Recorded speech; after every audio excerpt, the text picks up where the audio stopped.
welcome back to God's Word. Kali ini saya akan membawakan sebuah khotbah yaitu mengenai doa dan juga puasa. Ya, sebuah khotbah yang cukup nggak enak, cukup nggak banyak yang mau tahu dibandingkan kekayaan, uang dan sejenis itu. Tetapi kita mesti tahu gimana untuk kita itu doa dan puasa. Bagaimana sih sikap-sikap kita pada saat puasa? Kita akan lihat sama-sama bagaimana teladan Yesus. Yuk kita buka sama-sama di Alkitab kita di Matius yang ke-17 ayat yang ke-14 hingga yang ke-20 ya. Kita akan baca sama-sama. Anda bisa baca di Alkitab Anda satu pasal full. Saya akan baca di sini saja yang saya tandai ya. Di sini judulnya adalah Jesus heals a boy with a demon. Kalau di Indonesia kalau nggak salah Yesus menyembuhkan yang sakit ayan ya. Dan kita akan langsung baca sama-sama aja. And when they came to the crowd, a man came up to him and kneeling before him said, Lord, have mercy on my son, for he is an epileptic and he suffers very blind. For often he falls into the fire and often into the water. And I brought him to your disciples, and they couldn't heal him. Jadi intinya pada saat Yesus berjalan-jalan, kemudian ada laki-laki sujud menyembah, Tuhan, tolong sembuhkan anakku. Intinya semua yang ikut Yesus nggak bisa sembuhin yang sakit ayan itu. Wow, aneh sekali. Dan kemudian, and Jesus answered, Oh faithless and twisted generation, how long am I to be with you? How long am I to bear with you? Bring him here to me. And Jesus rebuked the demon, and it came out of him, and the boy was healed instantly. Then the disciples came to Jesus privately and said, Why could we not cast it out? Ya, kemudian Yesus berkata, berapa lama lagi aku mesti hidup dengan kamu semuanya yang imannya kecil itu. Habis itu bawakan ke sini anaknya, langsung sembuh instan setelah itu. Kemudian pada tanya gitu loh kepada senseinya ya, pada Yesus tanya, kenapa kok kita nggak bisa untuk membuat iblis itu lenyap? He said to them, because of your little faith, for truly I say to you, if you have faith like a grain of mustard seed, you will say to this mountain, move from here to there, and it will move, and nothing will be impossible for you. Kata Yesus adalah jawabannya seperti ini, sebab imanmu kecil. Kalau kamu punya iman sebiji sesawi aja, kamu bisa memindahkan gunung, minta gunung itu pindah sini ke sana. Jadi itu nggak akan mustahil bagi kamu semuanya. Kalau di Indonesia ada ayat 21, yaitu adalah ada jenis-jenis yang nggak bisa diusir jika tanpa doa dan puasa. Yes, kita akan bahas. Di sini sangat excited ketika kita melihat bahwa ternyata Yesus itu pun melihat kapasiti iman kita. Jadi dia bilang dengan gamblangnya little faith, iman yang kecil. Padahal kalau setelah dia ngomong iman yang kecil, dia ngomong bahwa sebiji sesawi aja bisa memindahkan gunung. Maksudnya apa nih? Kok begitu berkebalikan omongan A dan B? Maksudnya adalah kekuatan iman itu tidak butuh requirement, tidak butuh minimum kebutuhan. Jadi langsung aja pokoknya punya iman langsung boom terjadi. Tetapi untuk memindahkan sesuatu yang lebih lagi, sesuatu yang tampak lebih mustahil lagi, dibutuhkan sedikit usaha. Usaha apa ya? Itu adalah untuk membuat iman kita tidak kecil kembali. Jadi iman yang kecil aja bisa memindahkan gunung, apalagi yang enggak, istilahnya kayak gitu. Dan ada juga jenis yang nggak bisa diusir jika tanpa doa dan juga puasa. Nah, kita kan bahas di puasanya ini, doa dan puasa. Doa dan puasa itu selalu menyatu jadi satu. Dan kalau bisa itu dilakukan paling enggak sebulan ada satu momen yang tepat. Misal kayak awal bulan, kayak mungkin tengah bulan, ya itu seenak Anda lah ya. Saya pun punya waktu-waktu yang saya tentukan dan puasanya pun tergantung dengan kita masing-masing. Tidak melulu puasa itu mengenai makan dan minum doang. Kadangkala kalau kita lihat di mana-mana banyak yang bilang, aku puasa, jangan makan depanku. No. Bukankah kata Alkitab berkata demikian? Kalau misalnya kamu puasa, basuh mukamu supaya nggak ada yang tahu. Dan kalau kamu diketahui puasa oleh yang lain, berarti sudah cukup, itulah upahmu atau pahala yang kamu kasih, bukannya malah lanjut kembali. Jadi ketika kita ngomong masalah puasa, itu masalah ke selfless, masalah kita semakin kecil, semakin kosong, dan juga Yesus semakin diagungkan. Pokoknya puasa itu masalah gimana kita itu mengosongkan ego kita dan lain-lain itu, dan membuat isi ego itu dengan Tuhan di dalam semua itu.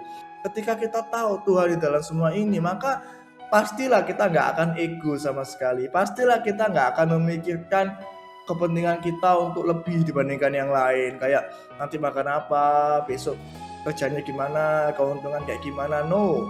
Kalau kita ngomongin mengenai puasa, kita fokusnya ke Tuhan, kita akan fokus dengan teman-teman sekeliling kita yang lain dahulu.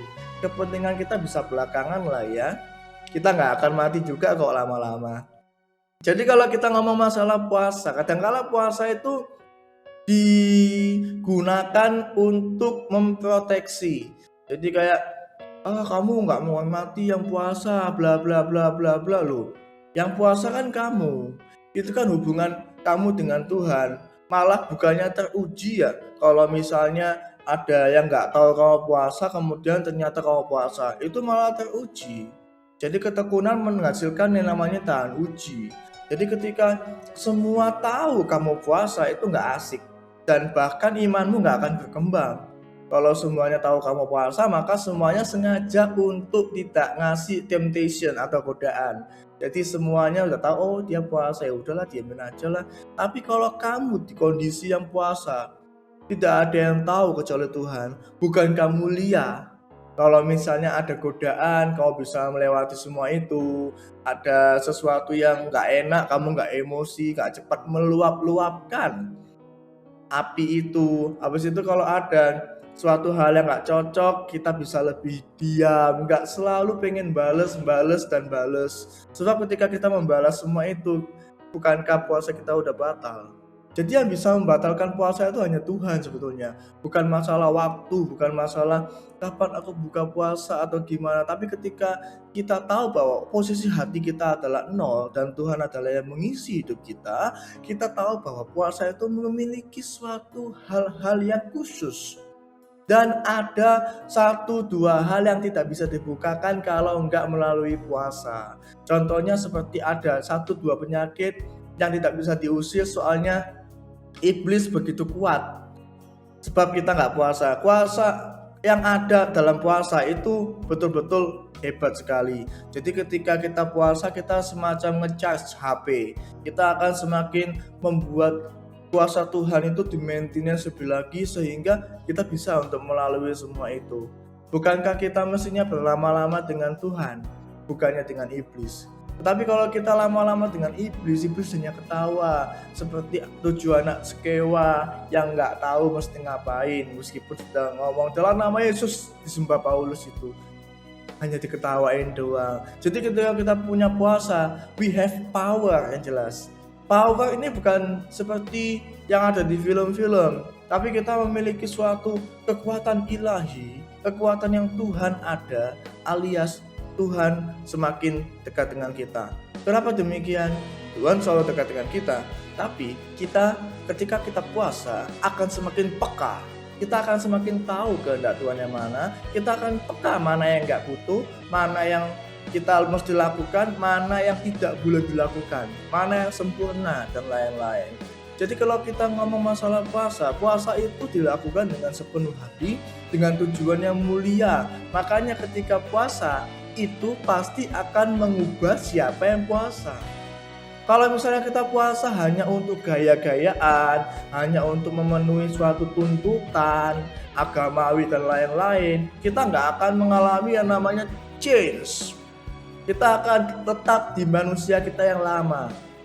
Awalnya kita emosian, ketika kita ngikutin puasa sekian waktu hanya untuk mengikuti tuntutan itu semuanya, kita ujung-ujungnya setelah puasa selesai, kita kembali ke manusia lama kita yang mudah emosi dan lain-lain. Soalnya ketika puasa pikirannya hanya ke pokoknya jangan emosi, jangan sampai makan, jangan sampai minum.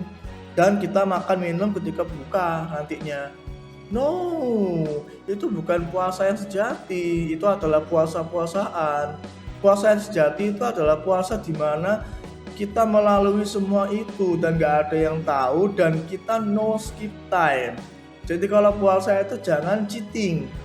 Jadi jangan kayak tidur siang 10 jam gitu. Apa makna sebuah puasa? Hanya puasa selama 2 jam, sisanya tidur siang selama 10 jam. No.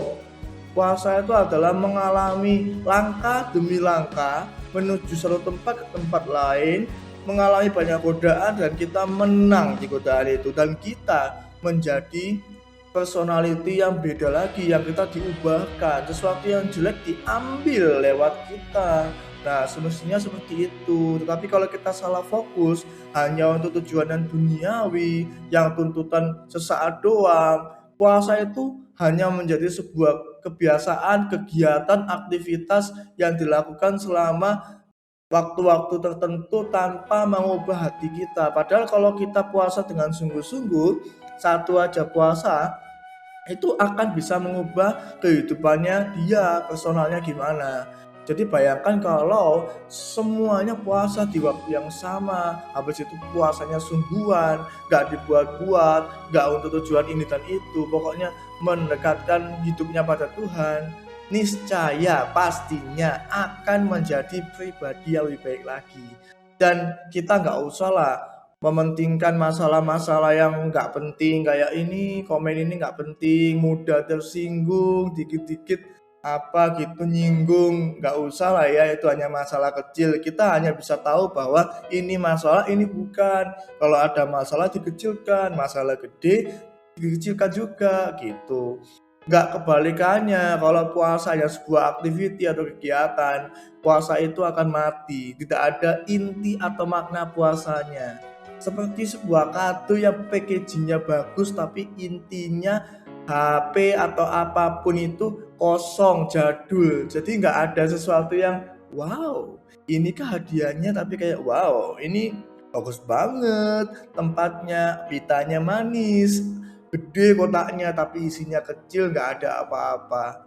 Jadi kalau kita melihat bagaimana kita puasa, kita tahu bahwa intinya puasa itu mendatangkan kuasa dan kita semakin dekat dengan Tuhan.